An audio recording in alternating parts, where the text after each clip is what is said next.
My son's wife laughed first. That thin, sharp little laugh of hers that always made me feel as if I'd shown up to a place where I no longer belonged. She has no access to her accounts, Lindsay said, tapping her perfect nails on the banker's desk, as if she were explaining something obvious about a helpless old woman. And for a moment, I simply sat there, hands folded on my lap, letting her talk about me as if I weren't in the room at all. At 78, you grow used to disappearing in plain sight, but you never quite stop feeling the sting. The bank manager, Mr. Keller, cleared his throat. A gentle man, patient eyes, kind enough not to look surprised. Actually, he said, turning the monitor slightly toward me, not toward her, Mrs. Greeley is the only person with full access, and no limitations have been placed on her accounts. I didn't smile. I didn't need to. The silence that followed was satisfaction enough. Lindsay's face tightened. Barely. But I'd learned to read these little twitches. The woman could hide irritation the way some women hide gray roots, quickly, but not perfectly. "Oh," she murmured, straightening in the chair. "I must have misunderstood." She didn't look at me when she said it. She never did when she was wrong. Mr. Keller continued. "You mentioned wanting to discuss a change in permissions, Mrs. Greeley. You don't have to decide today." I nodded, though my mind was drifting elsewhere, back through years of small humiliations, brushed aside with polite smiles. I had come here because my son, Eric, said it would be safer if we organized my finances. He said the world wasn't made for elderly people navigating online banking. He said I should let them simplify things. And I, foolishly, had walked in believing a conversation awaited me. Instead, I found a conclusion already drawn, signed, and stamped, without me. "I'd prefer," I said slowly, choosing each word the way my late husband chose screws in his workshop, "to keep everything as it is. For now." Lindsay gave me that soft, patronizing smile people reserve for stubborn children. "Mom, we're just trying to help. You get so overwhelmed with paperwork." Paperwork. I had been a bookkeeper for 38 years. I could calculate tax returns in my sleep up until the year I retired. But of course, in their minds, memory weakens the moment your hair turns silver. You stop being trusted long before you stop being capable. "I'm not overwhelmed," I said quietly. Mr. Keller looked at me then, not at the older woman people assumed was confused, but at someone who understood exactly what was being taken from her. "Take all the time you need," he said gently. When we walked out of the office, the late winter sun felt colder than it should have. Lindsay marched ahead, heels clicking with irritation. Eric trailed behind her, shoulders stiff. My sweet boy. Once when he was little, he used to run back to take my hand at every curb, afraid I would fall. Now he didn't look at me. That was a different kind of stumbling, I suppose. Outside, by their car, Lindsay finally turned toward me. "You know, it would have been easier for everyone if you'd just signed the paperwork." Her voice was sugary, but her eyes were sharp. "I imagine it would," I answered. She opened her door with a flourish. "Think about what's practical, okay? You're not young anymore." Age. Always age. The excuse people use when they want permission to take pieces of your life away. "I'll think," I said. But the truth was, the thinking had already begun. Not because of their suggestion, but because of that laugh in the bank and the certainty behind it. The certainty that I was someone who couldn't possibly hold the keys to her own life anymore. I walked to the bus stop instead of accepting their offer to drive me home. The cold breeze steadied me. I realized something on that short walk. If I didn't start holding on to myself, soon there would be nothing left to hold. And maybe, just maybe, this was the day I stopped being someone who allowed herself to disappear. When I came home that afternoon, the house felt heavier than usual, as if it too had overheard the conversation at the bank and was now carrying the weight of it with me. I hung my coat on the hallway chair, the one my husband, Walter, carved 40 years ago, and for a moment, I rested my hand on the worn wooden back. It grounded me the way his voice once did. Quiet strength, nothing dramatic, just presence. The kettle whistled before I even realized I'd turned it on. Habit. Tea solves nothing, but it fills the silence enough that you can breathe in it. I poured it, sat down at the kitchen table, and let the steam blur the room for a moment. Funny how memory works. You live decades, and yet the things that surface are never the big events. Today, it was something small. Eric, at 12, sitting at this same table, telling me he'd gotten a bad grade and was terrified of disappointing us. Walter laughed, pulled him into a hug, and said, "Son, you're not a grade. You're a person." And Eric cried into his father's shirt, relieved. Where did that boy go? Or maybe the question is harsher. When did we stop being the people he wanted to protect? The tea cooled, untouched. I walked into the living room and sat in Walter's old recliner. Only one light was on. The rest of the house was dim, the way it gets in late afternoon. The quiet pressed on me. Not hostile, just honest. It makes you see things you've avoided seeing. I thought about the last few years. How many times had Lindsay spoken over me, corrected me in front of others, taken the phone from my hand because I might misunderstand the bank representative? How many times had Eric asked for help, just for a month, and then another and another? It all accumulated in small slices, like someone trimming pieces off you when you're not looking. It happens so gradually, you almost thank them for it. Somewhere in the drawer beneath the TV were envelopes, dozens of them, receipts for bills I had paid for their home renovation, their debts, their car insurance, their vacations. I had kept every slip, not out of resentment, but out of old habit. Bookkeepers file everything. We record the truth even when no one else wants to. I opened the drawer. It wasn't anger that rose in me, not yet. It was sadness. Heavy, slow, like watching your favorite tree lose its branches, one storm at a time. I looked at receipt after receipt, and in each one I saw a misplaced hope.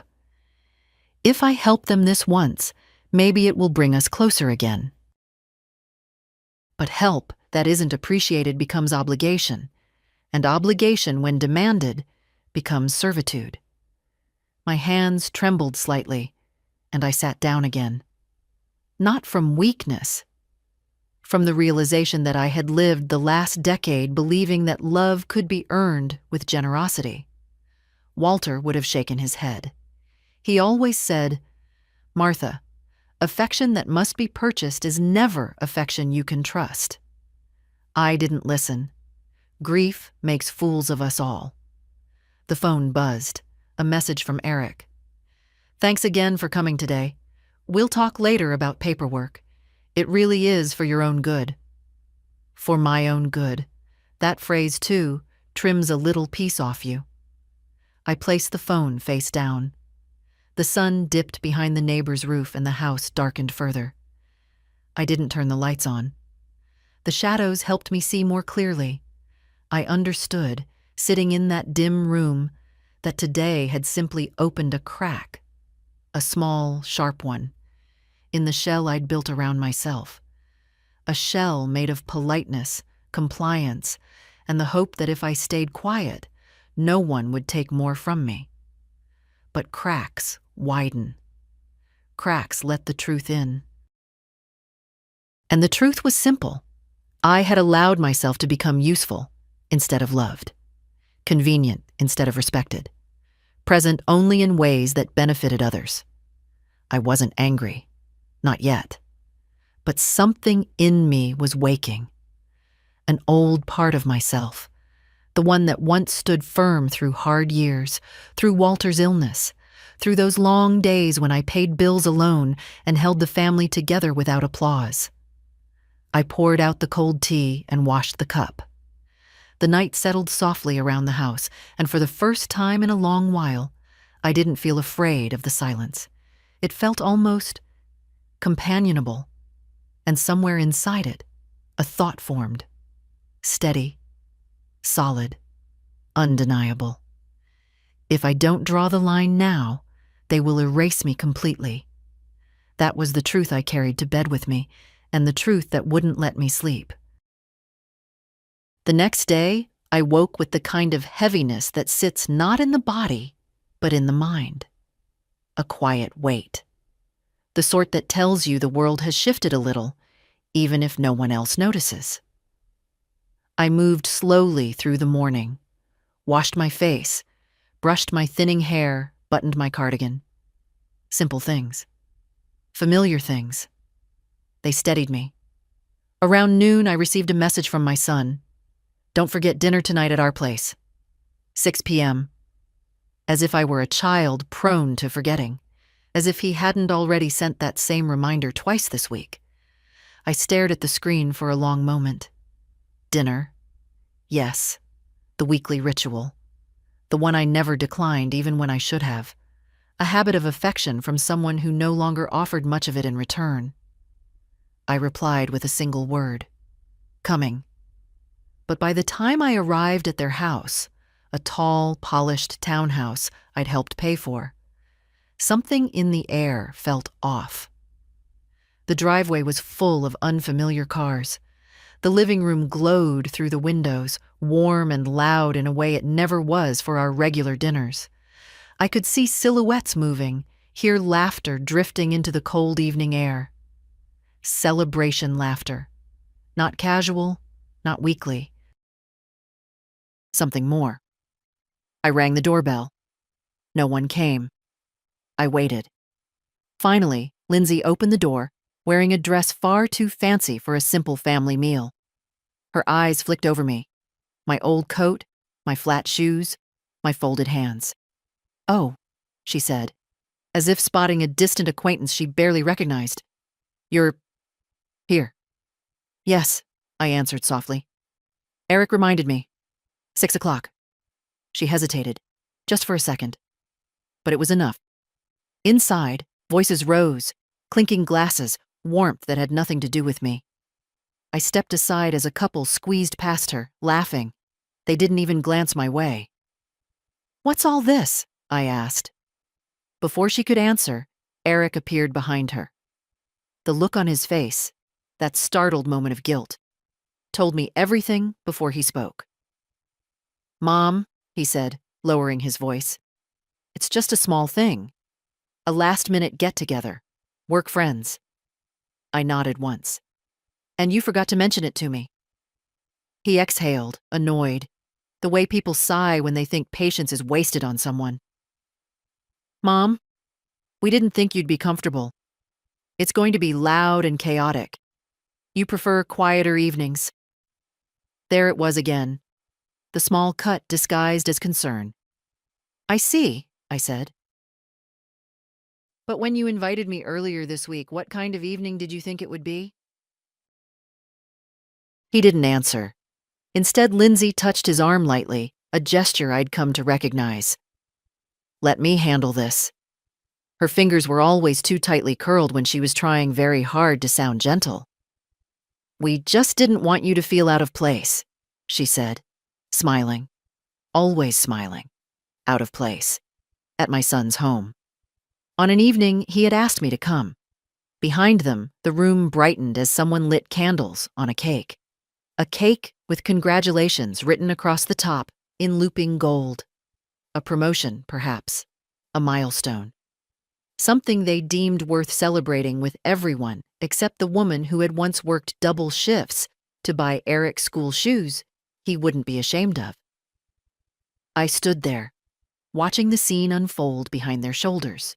and felt the cold creep into my hands. Not bitterness, clarity. The realization that this wasn't an accident, not the first slight, not an isolated oversight. It was a pattern, a decision made long ago, perhaps unconsciously, that I was decorative, optional, easy to exclude. "Mom," Eric said finally, "why don't we do dinner another night? Something just for us. Quiet. Proper." He said proper as if this were a polite compromise. As if I were a stubborn guest refusing to cooperate. Lindsay added softly, "Yes, another night would be better." Better for whom? I looked at both of them. Not with anger, but with a kind of tenderness for my own foolish hope. For all the times I'd excused these moments, smoothed them over, whispered to myself that they hadn't meant it. "All right," I said, stepping back. "Another night." Relief washed over their faces. Too quickly, too visibly. Eric closed the door without waiting to see if I'd turned away. Outside, the wind was colder. The streetlights flickered on one by one. I stood on the sidewalk as the laughter rose behind the closed door. I wasn't angry, but something inside me, something long asleep, drew a quiet breath. I walked home slowly, feeling the night gather around me, and with every step I understood a little more. This was no misunderstanding. This was a choice, and soon I would have to make mine. I didn't sleep that night. Not fully. I closed my eyes, yes, but the mind has its own stubborn ways of staying awake. It picks through memories like an old seamstress sorting buttons, turning each over, weighing it, rejecting none. And somewhere in those restless hours, I saw things I hadn't let myself see before. Not in scenes of drama, but in small moments, the ones that tell the truth better than shouting ever could. By morning, the house felt colder, as if the walls themselves sensed that something in me had tilted off its old axis. I moved slowly through the kitchen, touching the familiar things. The chipped mug Walter loved, the spice jars with the faded labels, the little radio that hummed static more often than music. These objects had outlasted storms my family never saw. Maybe they would outlast this one too. Around noon, a knock sounded at the door, gentle, hesitant. Not Eric's hurried tapping, not Lindsay's sharp little pecks. This was softer, kind, the sort of knock someone uses when they're afraid you might be sleeping. I opened the door to see my granddaughter. Anna stood there with her backpack slung over one shoulder, cheeks flushed from the cold, her eyes, those calm, thoughtful eyes, searching my face before she spoke. "Grandma," she said, "can I come in?" I stepped aside. No need to ask why she was here. Anna was the only one in the family who ever came without needing something. In the kitchen, she pulled out a chair, but didn't sit until I sat first. A small gesture. Respect, woven into habit. Funny how rare that becomes. "I heard there was a party last night," she said gently. I kept my hands wrapped around my mug, warming them. A small gathering. Nothing important. She looked at me the way Walter used to when I claimed I was fine after slipping on the porch, with quiet disbelief. "Dad said the whole thing was last minute," she continued. "But that's not true, is it?" I didn't answer right away. I didn't need to. Some truths hover in the air even before they're spoken. Anna finally sat, folded her hands, and said in a low voice, "I knew something was wrong when Mom told me not to mention it to you. That's why I came today." Her words were soft, but they landed deep. For a long moment, neither of us spoke. The ticking of the kitchen clock filled the room like a gentle, persistent heartbeat. "You're not imagining it," I said finally. They didn't forget. They decided. Anna's face tightened. Hurt first, then anger, then something like shame, as if she were responsible for the choices of adults who should have known better. "I'm sorry," she whispered. "You've done nothing wrong," I said. "Nothing at all." She blinked quickly, the way young people do when they refuse to cry. I poured her tea. It always struck me how this simple act could still make me feel necessary, as if there were at least one person left in the world who didn't see me as a burden. "Grandma," she said after a moment, "why do you let them treat you like this?" There was no accusation in her voice, only sadness. I took a long breath. Because sometimes, when you've loved someone for so long, you start confusing what they were with what they are, and you keep hoping the old version will return. Anna nodded slowly. "But it doesn't." "No," I said. "It rarely does." She leaned forward, elbows on the table the way her father used to when he was small. "So, what are you going to do?" I looked at her then, really looked, and saw a young woman who still believed that people could stand up for themselves, even at 78. Someone who still thought life changed because we decided to change it. What a gift that hope was. And though I didn't answer right away, I felt the truth forming in me, quiet but steady. "I'm thinking," I said. "For the first time in a long while, I'm thinking about myself." Anna reached out and took my hand. Her grip was warm, firm, not pitying, simply present. "You deserve better than them," she whispered. The words sank into me like slow sunlight, not because they were new, but because I finally felt ready to believe them. Outside, the wind rattled the old maple branches against the window. Inside, the air shifted, gently, but unmistakably. When Anna left later that afternoon, she hugged me longer than usual. And when the house grew quiet again, I walked to the living room, opened the drawer with the old receipts, and ran my fingers along the edges. I wasn't making decisions yet, but I was no longer avoiding them. Sometimes change begins not with action, but with the simple, stubborn refusal to pretend everything is fine. And I had finally reached that refusal. I waited until evening before opening the drawer again. Not because I needed more time, no. The truth was simpler. I needed calm. Decisions made in anger grow crooked, like trees bent by the wind. I didn't want crookedness in my life anymore. The drawer slid open with a soft scrape. Inside lay the envelopes, stacked so neatly you'd think they contained something precious. But they held only receipts, small histories of my silence. I took out the thickest bundle and carried it to the table. The kitchen light hummed overhead, a low, steady sound. It felt right, like a companion rather than a nuisance. I unfolded the first slip. A contractor's bill from 6 years ago. Eric's burst pipe. He'd shown up at my door, dripping water on my rug, agitated, already rehearsing excuses.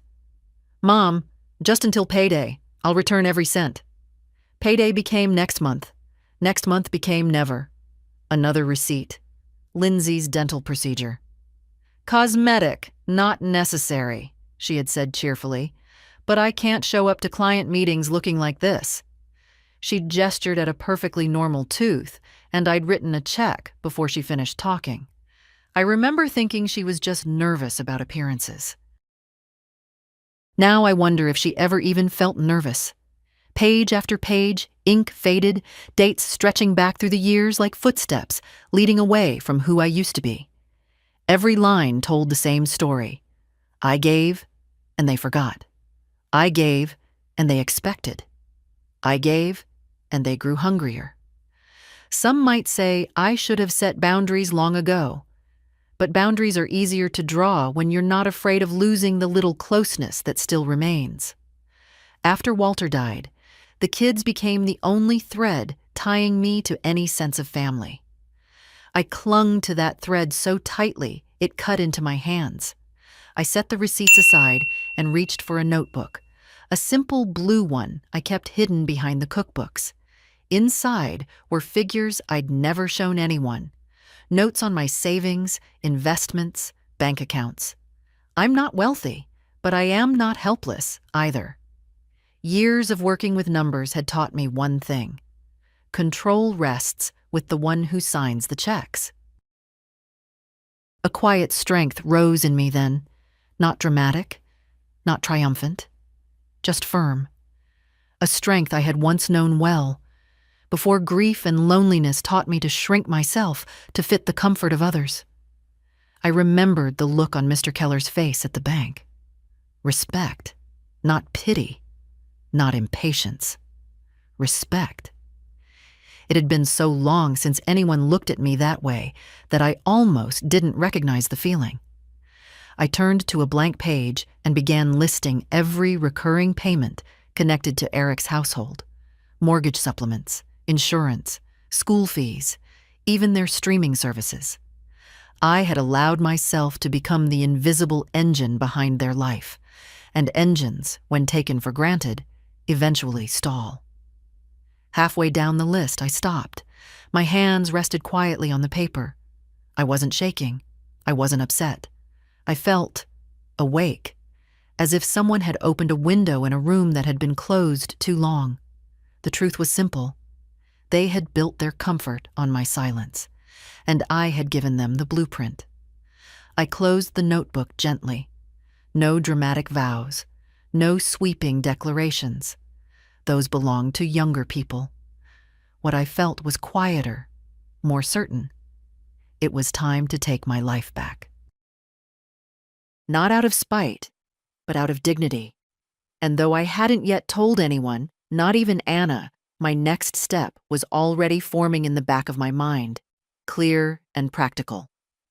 Tomorrow, I would go to the bank, not to argue, not to explain myself, but to begin undoing 15 years of quiet surrender. The house felt still when I stood up, as if listening, as if approving. And for the first time in many, many years, I felt like the woman Walter once believed I was: steady, capable, unwilling to be erased. I woke earlier than usual the next morning, long before the sun pushed its first pale line across the sky. At my age, waking early isn't uncommon, but this felt different. There was no heaviness, no lingering ache of yesterday's thoughts. Instead, there was clarity, the kind that arrives only when you've finally decided to stop looking away. I dressed slowly, choosing my dark gray coat, the one Walter always said made me look capable. Funny how a single word can travel through decades and still hold shape. Capable. I wanted to feel that way again. The air outside was sharp, cold enough to sting the lungs. I walked to the bus stop instead of calling a taxi. The steady rhythm of my steps helped settle my mind. By the time I reached the bank's double-glass doors, my heart wasn't racing. It was simply steady, ready. Inside, the warmth surprised me. Banks used to feel intimidating: marble counters, stern faces. But this one was quiet, modern, almost gentle. Mr. Keller noticed me right away. He stood from his desk with a soft smile, not the kind people reserve for the elderly, but the kind they give to someone expected. "Mrs. Greeley," he said, "I wondered if you'd return today." "So did I answered truthfully. He gestured toward his office. We walked in together, and he closed the door behind us. I sat down, folded my hands, and for a moment looked at the framed photograph on his desk. His wife, 2 little boys. A family that still looked at one another with warmth. I remembered that kind of warmth. Once. "What can I help you with today?" he asked gently. I opened my notebook, the blue one I had filled last night, and placed it between us. I'd like to cancel all recurring payments connected to my son's household, I said. My voice didn't waver. Every single one. Mr. Keller didn't look surprised. He merely nodded, respectful. We can certainly do that. It may take a few minutes. And, I added, I want to revoke any pending permissions or access requests Eric or his wife may have made, even informal ones. This time, Mr. Keller's eyebrows lifted slightly. Not in judgment, but in acknowledgement, the way a man might lift his hat in the presence of something worth noting. Consider it done, he said. He typed for a long moment, the soft clack of keys steady and calm. When he finished, he turned the monitor toward me again, just as he had the day before. Everything is frozen, he said. All authorizations removed. Your accounts are under your control alone. My control alone. 3 simple words, and yet they felt like a door unlocking. Do you want formal statements printed? He asked. Yes, I replied. One for me, one for my lawyer. He nodded. A very wise step. I didn't tell him how long it had taken me to become wise. When the papers were ready, he slid them toward me neatly, with the same care a librarian uses for old books. I signed each page slowly, deliberately, the way Walter used to sign birthday cards, as if signing meant promising something. And in a way, it did. When we finished, Mr. Keller walked me to the front. If you ever need assistance, he said softly, you can always come to me directly. I believed him. Outside, the cold hit my face again, but this time, it felt invigorating, almost like waking from a long sleep. I didn't rush to the bus stop. I let myself move slowly, allowing the moment to settle into me. Halfway down the street, my phone buzzed. A message from Eric. Mom, the mortgage payment bounced. Is something wrong with the account? Then another. Call me as soon as you see this. I stared at the screen, feeling nothing sharp. No guilt, no fear. Only a quiet certainty. For years, I had been the emergency fund, the soft landing, the invisible safety net. And like all nets, I had been stretched thin. Today, I had finally gathered the threads back into my own hands. I slipped the phone into my pocket without replying. The wind rustled the bare branches overhead, making a sound like distant applause. Silly thought, perhaps, but comforting.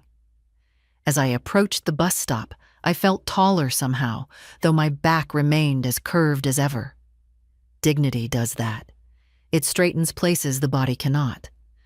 Tomorrow, I would visit my lawyer. Today, I had reclaimed myself. And that, at 78, felt like the bravest thing I'd done in years. Eric began calling before I even stepped off the bus. First once, then again before the screen dimmed, then again immediately after. I let it ring.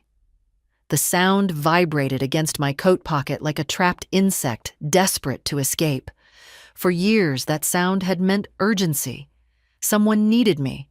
Someone depended on me. But now it sounded different. Now it sounded like a door I no longer felt compelled to open. By the time I reached my front walkway, the calls had turned into messages. Mom? Call me. The utilities didn't go through either. Something's wrong. Please answer. Please.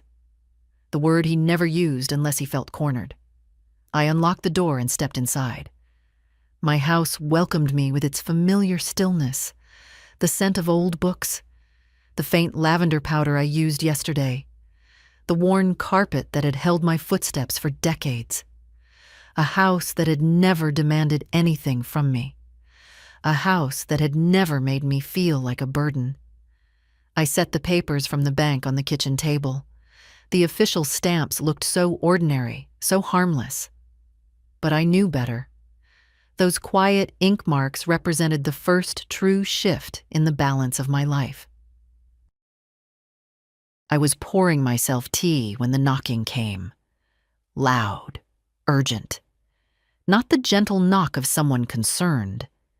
This was the pounding of someone who believed he still had the right to enter without permission. I opened the door. Eric stood there, flushed from the cold, breathing unevenly. He looked older than he should at 48, but perhaps that was because he had never learned to sit with discomfort, only to avoid it. "Mom," he said, pushing past me before I could answer. "What's going on? The bank says payments are frozen." He stood in the hallway, staring at me as if expecting me to apologize, as if confusion should be my natural state. "Eric," I said softly, closing the door behind him. "You need to lower your voice." "I'm not yelling," he said, loudly. "But everything is a mess right now. The mortgage, the insurance, the card bill, all declined. Did you touch something? Did someone scam you?" Scam. The irony almost made me smile. "No," I said. "No one scammed me." He exhaled, impatient. "Okay, so what happened? The bank said you changed something, but that's impossible. You wouldn't—" "I did." He froze mid-sentence. A strange, flickering expression crossed his face. Surprise, disbelief, then something even sharper. Fear. "You—" He swallowed. "You canceled everything?" "Yes." "Why?" His voice cracked, losing its practiced authority.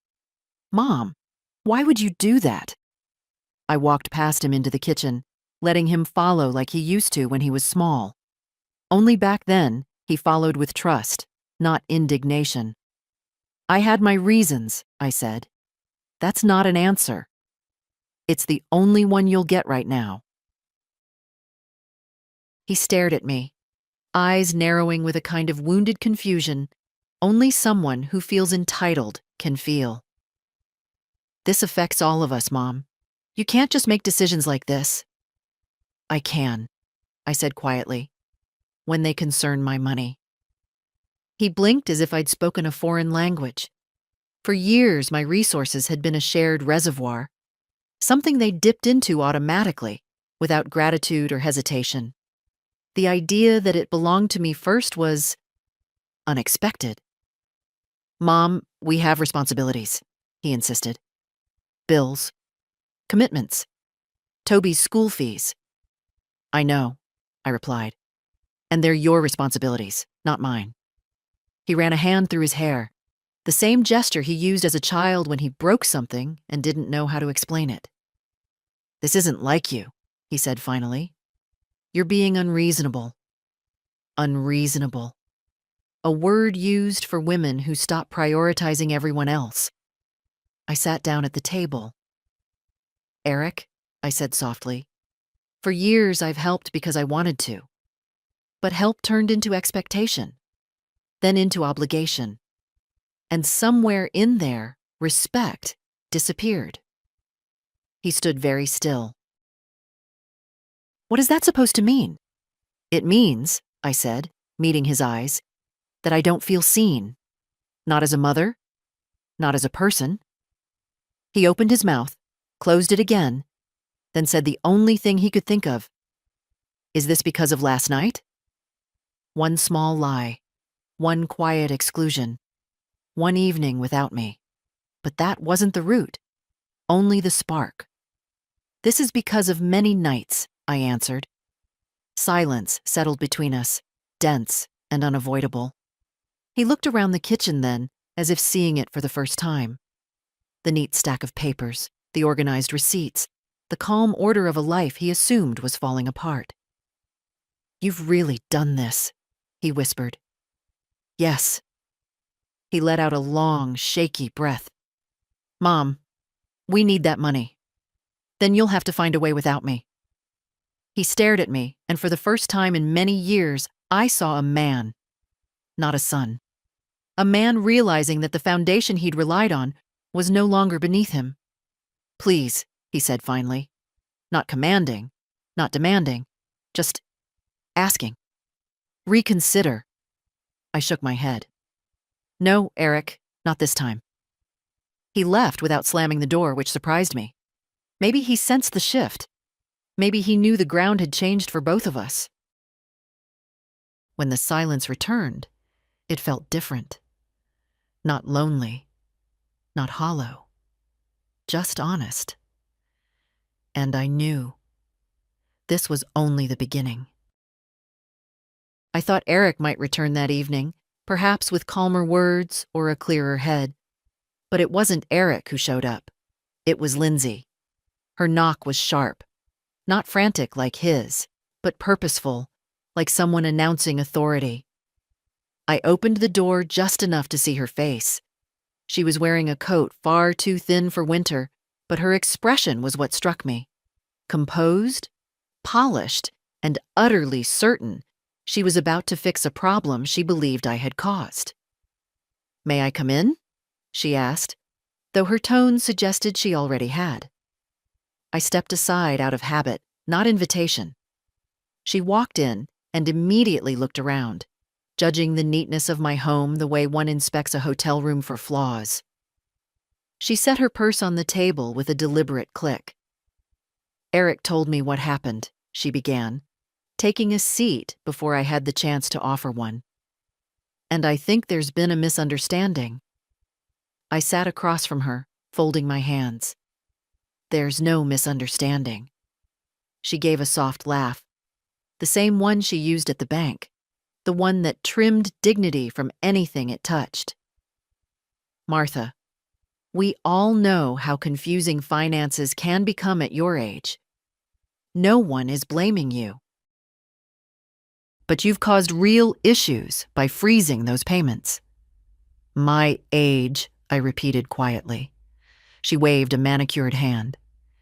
"It's nothing to be ashamed of, but we need to get things back in order. The mortgage, the insurance, the school fees, all of it depends on you being stable."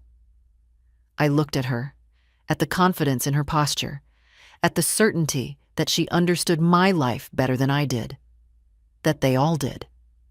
"Stable?" I echoed. "Is that why you told Mr. Keller I had no access to my accounts?" For the first time, her expression faltered. "That was a miscommunication," she said quickly. "No," I replied, my voice steady. "It was an assumption, and a convenient one." She sat straighter, realizing the conversation wasn't unfolding the way she had rehearsed. "Martha, you need to understand something. Eric and I have responsibilities. Our life depends on consistency. You've always supported us." "Supported," I said. "Or carried." Her mouth tightened. "You're being dramatic," she answered. I shook my head gently. "No, Lindsay, I am being clear." She inhaled sharply. "Well, clarity goes both ways. Without your contribution, we'll fall behind. Do you realize what position you're putting us in?" There it was. Not care. Not concern. Fear of losing comfort. "Your position," I said softly, "is yours to manage." She stared at me, unsettled. "You're making a mistake." "Perhaps," I said, "but it will be my mistake." She let out a small, incredulous laugh. "I don't think you grasp how much you rely on us." I studied her face, not unkindly, not angrily, simply seeing her for the first time without excuses.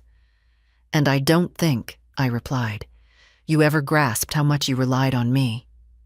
Silence. Thick, unexpected. Her confidence wavered. She reached for her purse, then paused. "Eric loves you," she said stiffly.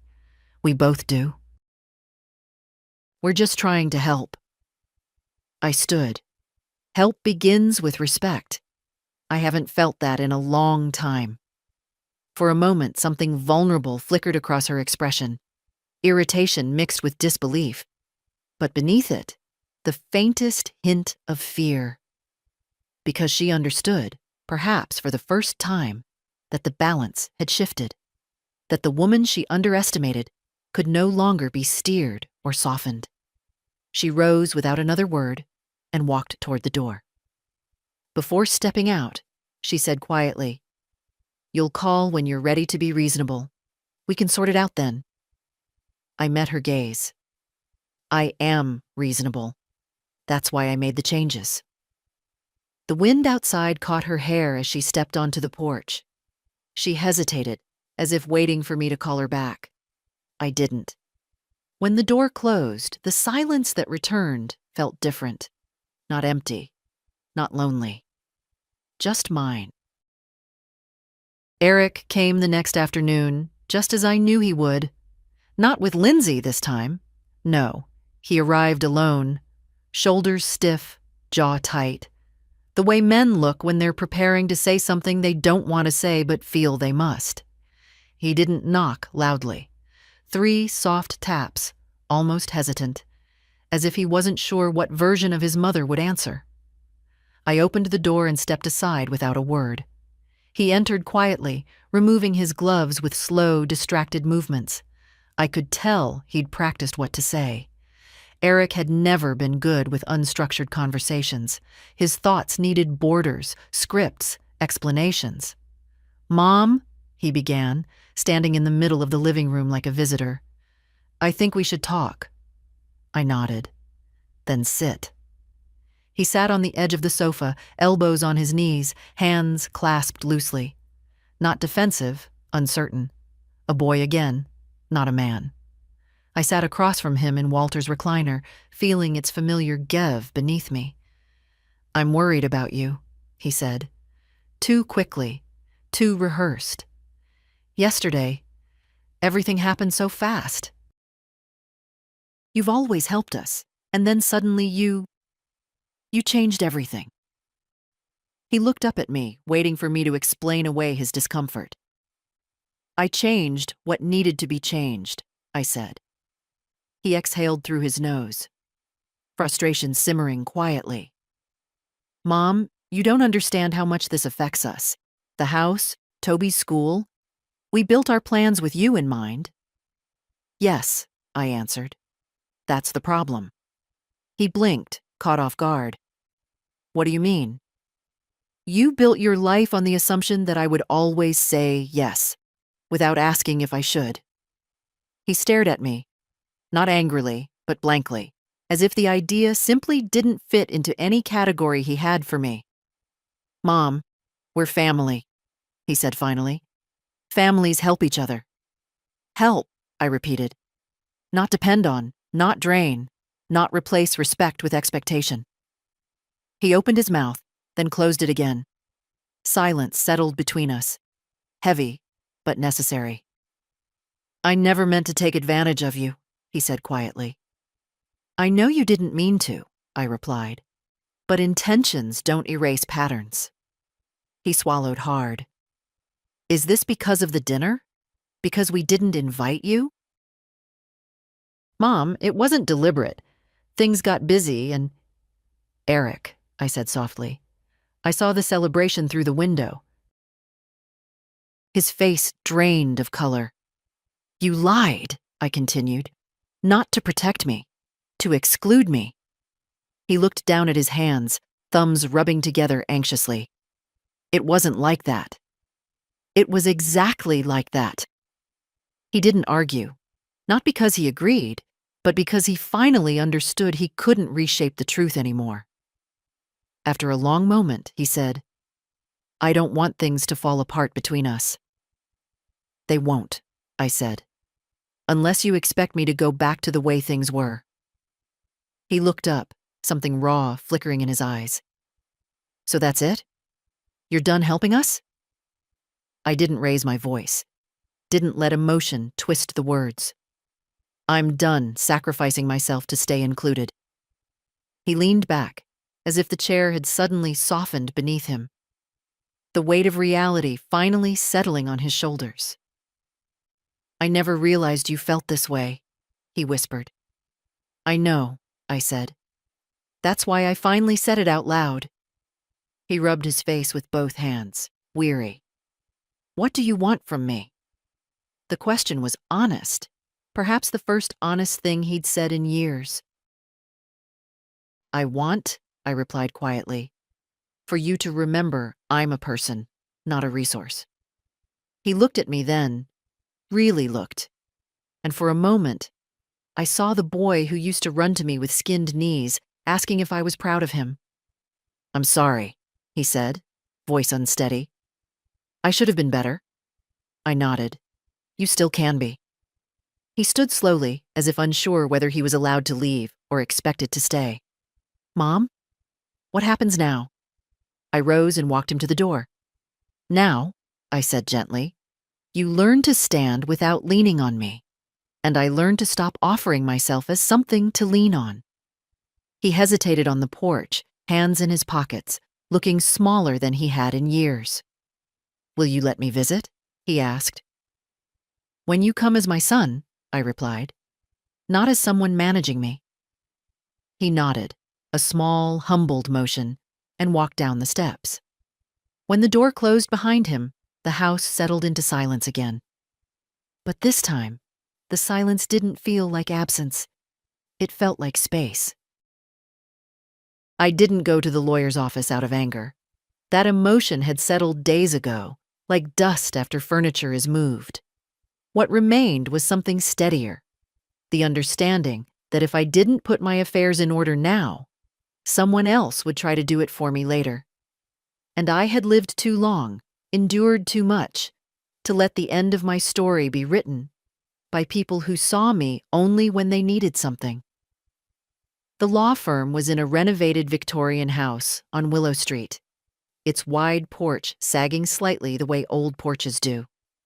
Inside, the air smelled faintly of lemon cleaner and paper. My attorney, Ms. Harper, greeted me with a warm, professional smile. A woman in her late 50s, brisk but not hurried, with eyes that suggested she listened more than she spoke. "Mrs. Greeley," she said, shaking my hand, "come in. You mentioned on the phone that you'd like to revise some documents?" "Yes," I said. "Quite a few." We sat. She behind her oak desk, me in a chair that had probably been chosen for comfort, but still felt too modern for my taste. She opened her notebook. "Where would you like to begin?" I took a breath. Not a shaky one, a grounded one. "I want to update my will. And I want to establish a trust for my granddaughter, Anna. Something she can access when she's older, without interference." Ms. Harper nodded, jotting notes. "A trust can absolutely be arranged. And regarding your will, are there beneficiaries you wish to remove or adjust?" I looked down at my folded hands. They were older hands now, thin and marked, but capable still. "Yes," I said finally. "I want to leave Eric something modest. A small sum out of courtesy, but nothing more, and nothing to his wife." Ms. Harper didn't react with surprise, only the calm understanding of someone who'd heard such decisions many times. "May I ask why?" she said gently. "Because," I answered, "a person should inherit responsibility only for what they valued, and they did not value me." She paused, then nodded. "Understood." I appreciated that she didn't ask for details. Still, for a moment, I felt compelled to offer some context. Not justification, just truth. They assumed my resources belonged to them. They planned their lives around it. But the only person who ever asked how I was my granddaughter. Ms. Harper touched her pen to the page, thoughtful. "A trust for Anna, then, and adjusted allocations for the others." "Yes." We moved through other matters: power of attorney, medical directives, property deeds. She explained each document with clarity, never raising her voice, never speaking to me as though I were fragile. Respect. It's quiet, but unmistakable when it's present. When she finished drafting the preliminary paperwork, she slid a set of pages toward me. "Review these, and when you're ready, we'll finalize and notarize everything." I scanned the lines. They were clean, concise. Every choice reflected the shape of the life I was reclaiming. When I reached the trust section, I pictured Anna's gentle eyes, the way she held my hand without treating it as something breakable. She would be fine, more than fine. She would have something I never did, a start made from someone else's kindness. "Everything looks right," I said. Ms. Harper nodded. "This is sensible planning, Mrs. Greeley. It gives you control while ensuring your wishes are protected." Control, not over others, over myself. As I signed the documents, a strange feeling washed over me. Not triumph, not relief. Something quieter. The sensation of stepping back into my own skin after years of being talked over, managed, directed. When the last signature was done, Ms. Harper collected the papers carefully. "If you need anything revised in the future, just call. You're in full command of these decisions." Full command. Two words I hadn't heard applied to me in a long time. When I stepped outside, the winter sun had shifted, low enough to cast long shadows, bright enough to warm my shoulders. I walked slowly toward the bus stop, the folder of documents tucked neatly under my arm. A man passing by held the door for me as I exited. "Take your time," he said with an easy smile. I already was. For the first time in years, my future felt like it belonged to me again. Not borrowed, not assumed, not owed. Mine. Illness arrives differently at my age. It doesn't knock. It slips in through the cracks. A chill in the bones, a heaviness in the chest, a weariness that settles not on the body, but behind the eyes. 2 days after meeting with my lawyer, I woke with that familiar weight pressing on my ribs. Not dangerous, just insistent. I made tea but couldn't taste it. The house felt colder, though the thermostat hadn't changed. I wrapped a blanket around my shoulders and lowered myself into Walter's old recliner. My breath came shallow, tired. Age is a patient visitor. It never rushes, but it always reminds. I wasn't frightened. I'd lived too long to fear discomfort. What I feared was being seen as fragile again, as someone who needed to be managed. So I didn't call Eric. I didn't call anyone.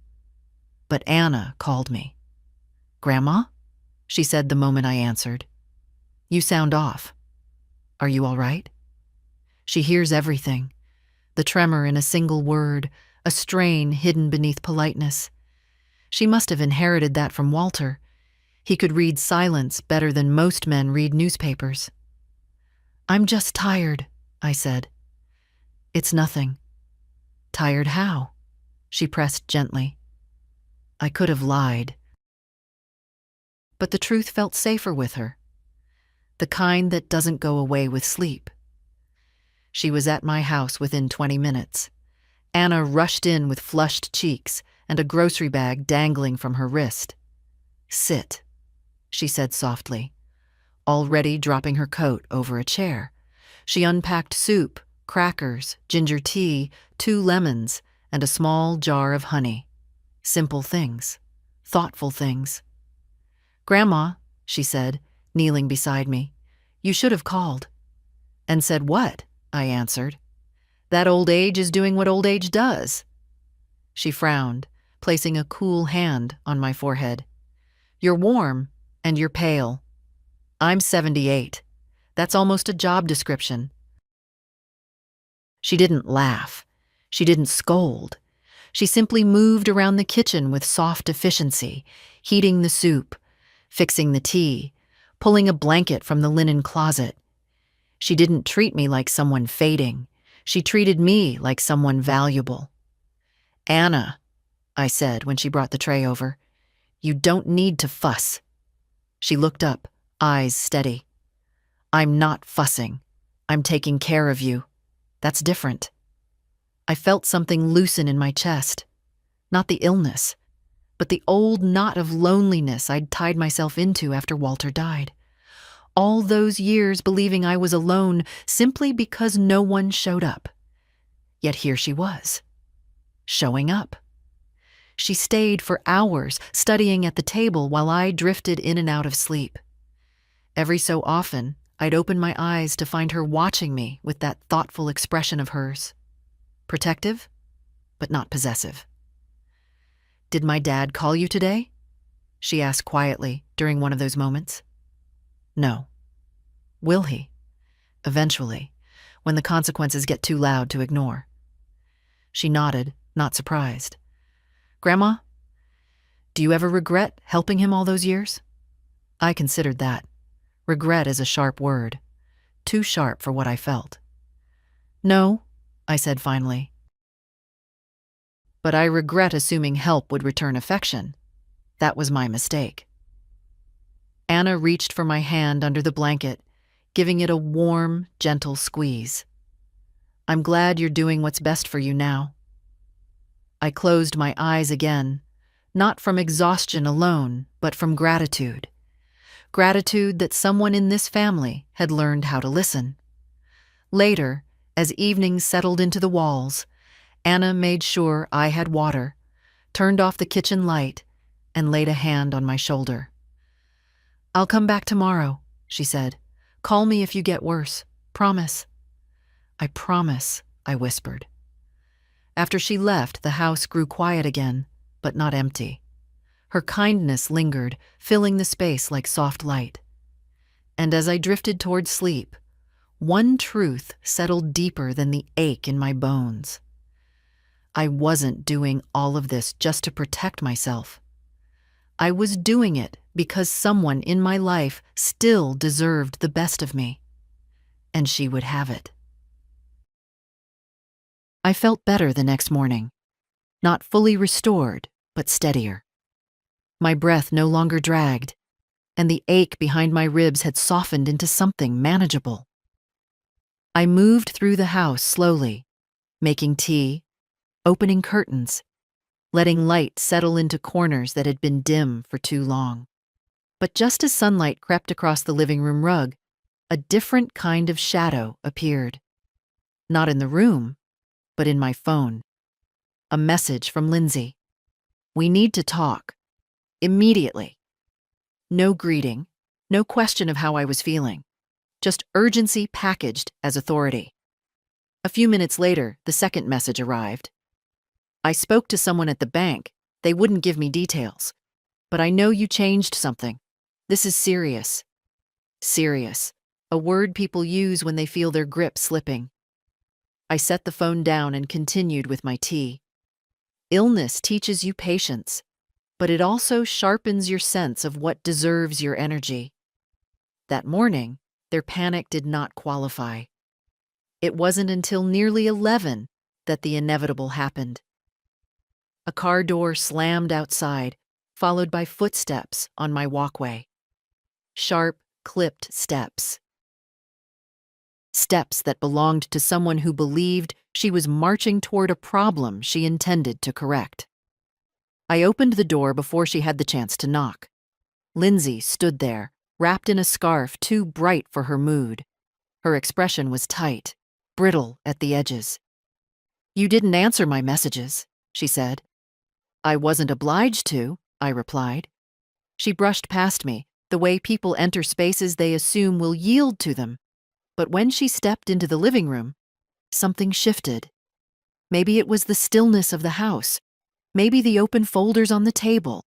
Maybe the realization that the person she expected to intimidate was no longer waiting to be told what to do. She turned to me sharply. "Martha, this has gone far enough. The bank won't talk to me, and Eric is beside himself. You've put us in an impossible situation." I sat down slowly in Walter's old chair, letting her energy collide with my calm.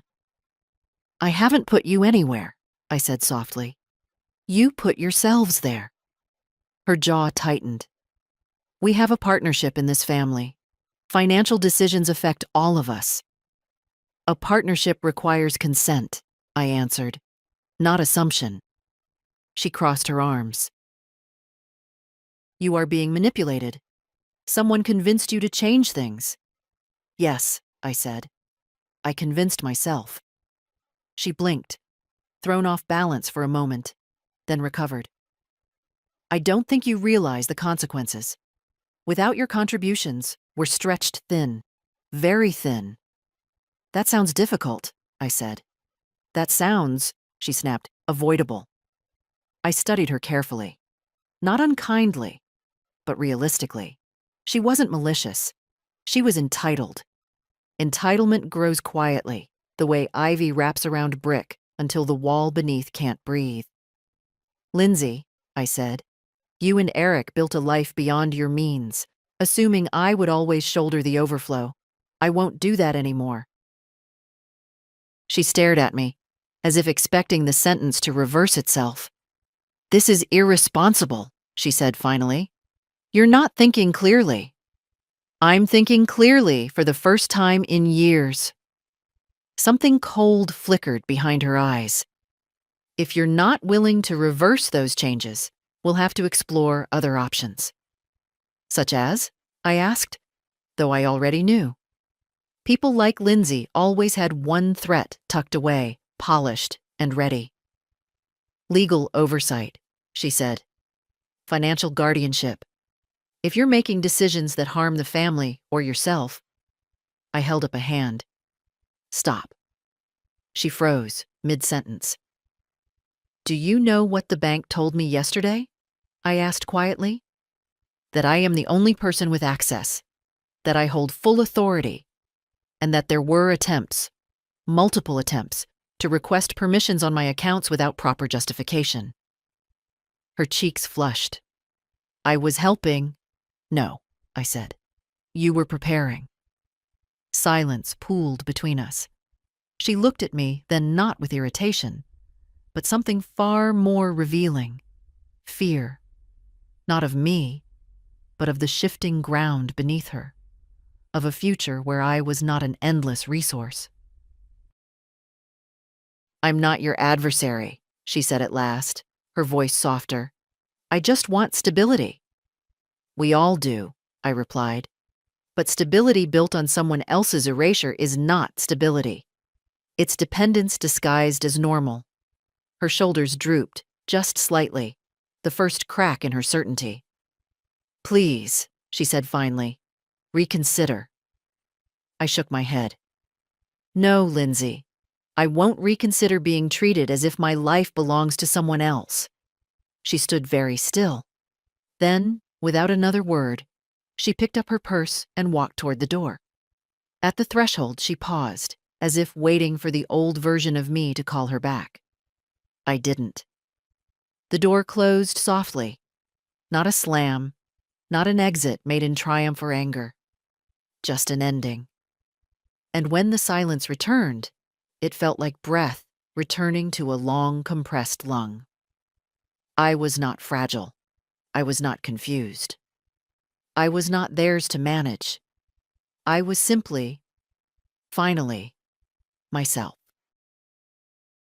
2 days passed before Eric came again.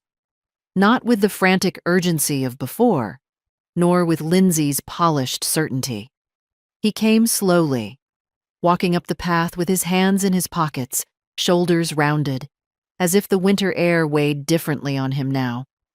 He looked like a man approaching a truth he could no longer outrun. He knocked only once. When I opened the door, he didn't step inside immediately. He stood there, studying my face, searching, perhaps, for anger or softness or an opening. But I had none of those ready for him. I had only honesty. Mom, he said quietly, can we talk? I nodded and stepped aside. He moved into the living room, but instead of sitting on the sofa as usual, he hovered near Walter's recliner, the seat he never took. Then, almost reluctantly, he lowered himself into it. The gesture startled me more than anything he'd said recently. It was as if he needed the memory of his father at his back. For a moment, he didn't speak. He just rubbed his palms together. Slow, unsteady circles. I've been thinking, he said finally, voice low, about everything you said, about what I said, about the way things have been. I waited. Silence is not empty when used carefully. Sometimes it becomes a mirror. When Dad died, he continued, staring at his hands, I thought I had to take care of everything. I thought I was supposed to protect you.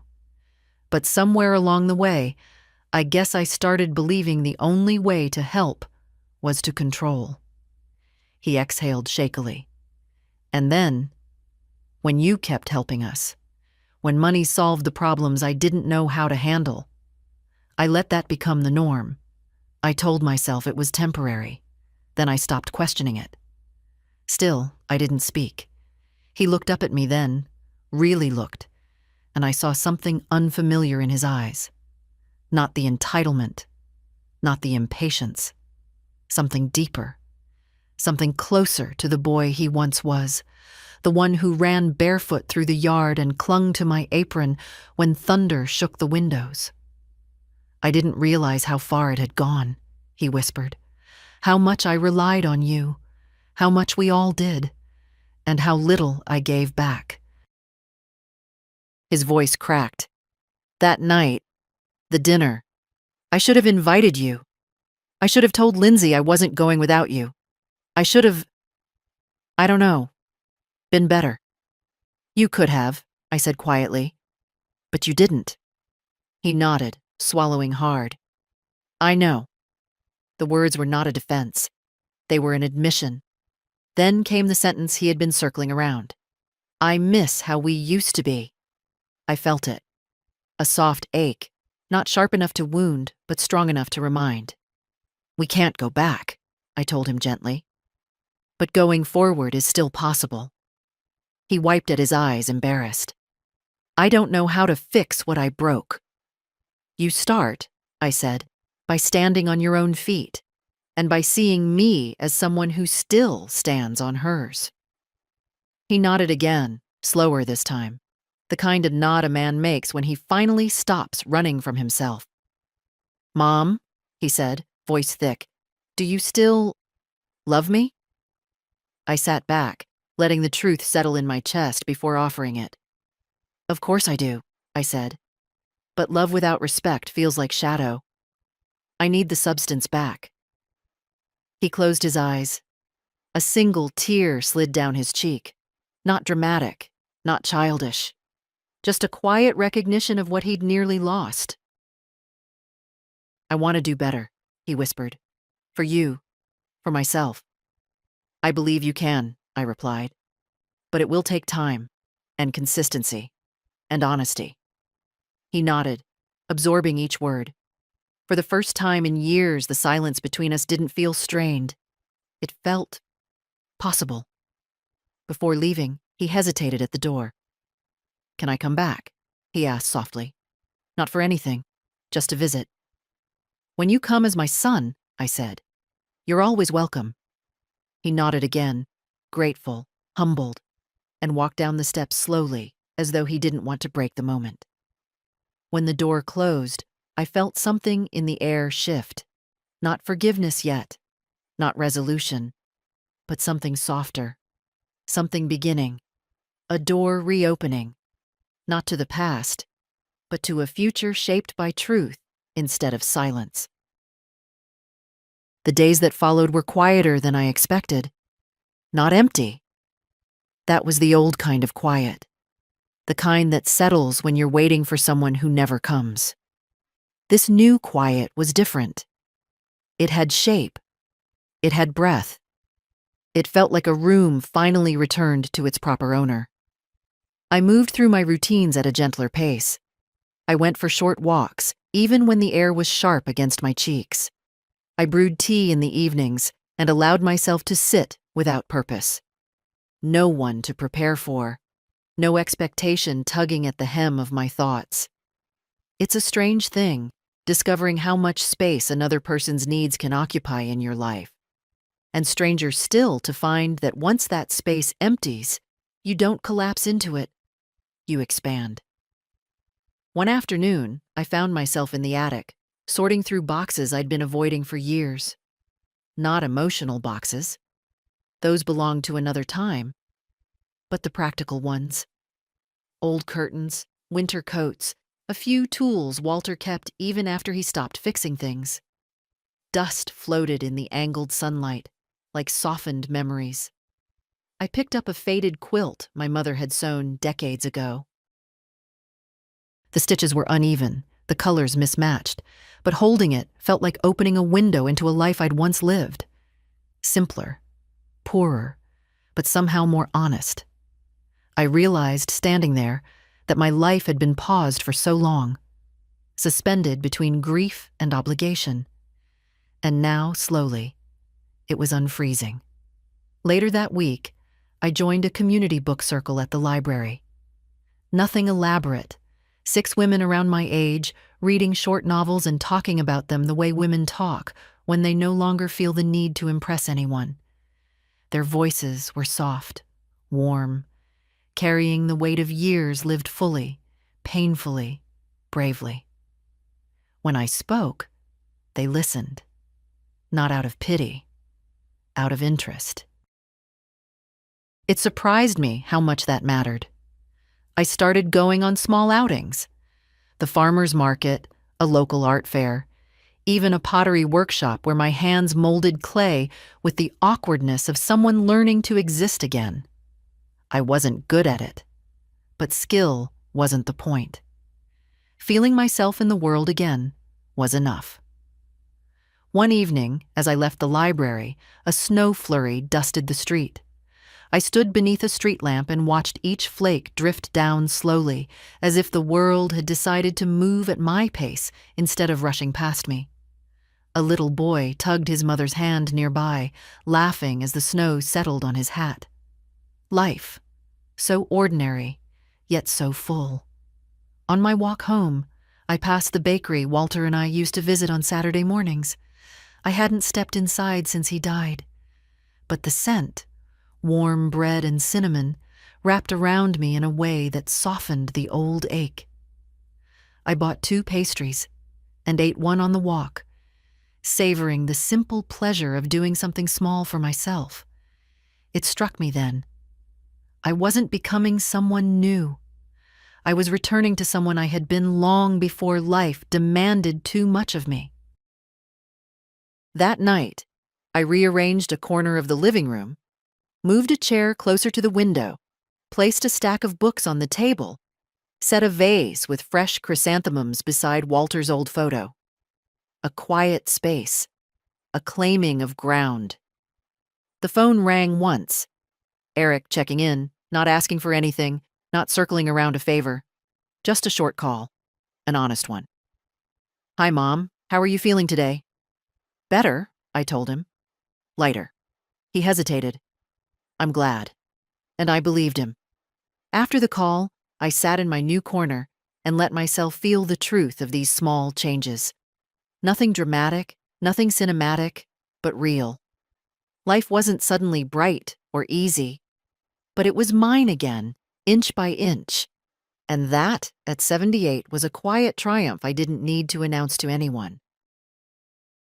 I had expected the final shift to come quietly, the way most changes arrive at my age. But life has a way of offering its last lessons with a kind of gentleness, as if it knows you can't carry anything heavy anymore. It happened on a Sunday afternoon. The sky was pale, almost white, the kind of sky that makes the world look softer. I was in my small corner by the window, reading one of the books from the library circle, when I heard footsteps on the porch. Hesitant, slow, almost careful.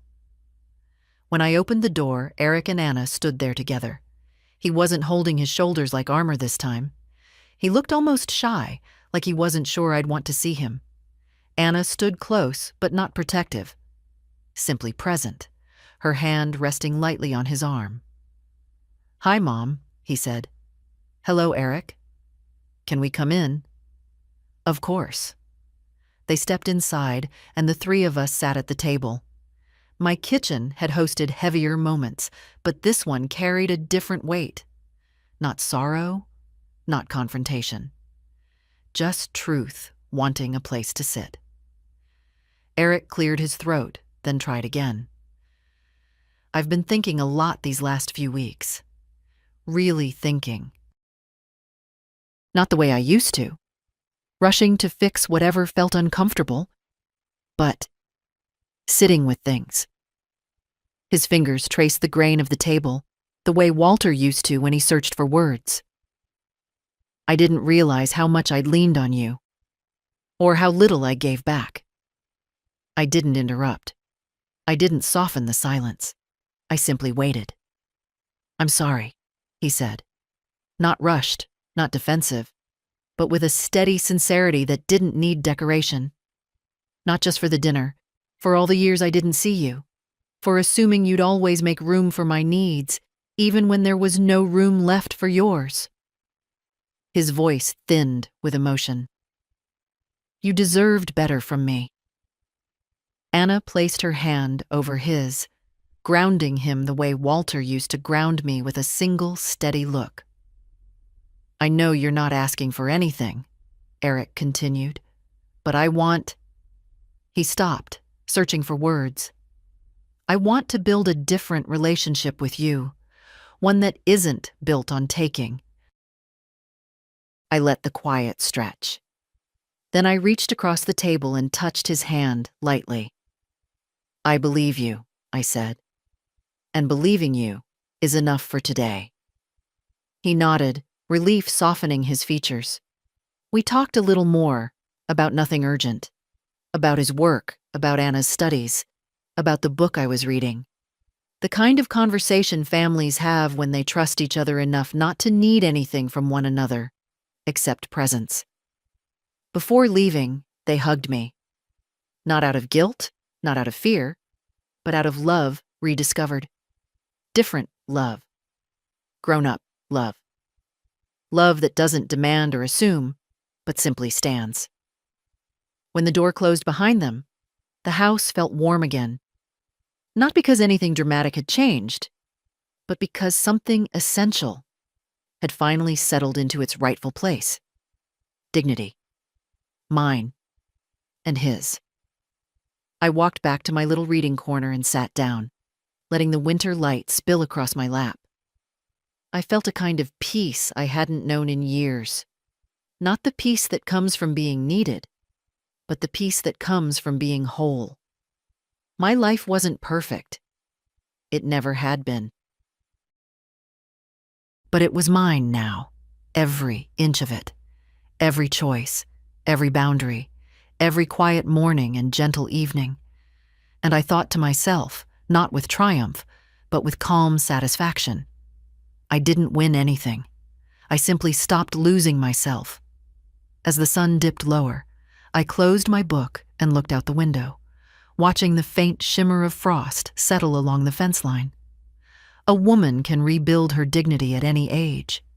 A mother can reclaim herself even after years of being overlooked. And a family can grow again, not from obligation, but from honesty. If you've been quiet too long, if you've shrunk yourself to make room for others, if you've mistaken usefulness for love, let my story be a small reminder. It is never too late to choose yourself. Never too late to stand up gently. Never too late to reclaim your life with steady, quiet hands. And if this touched something in you, share it, tell someone, or leave a word behind. Stories like ours shouldn't be lived in silence.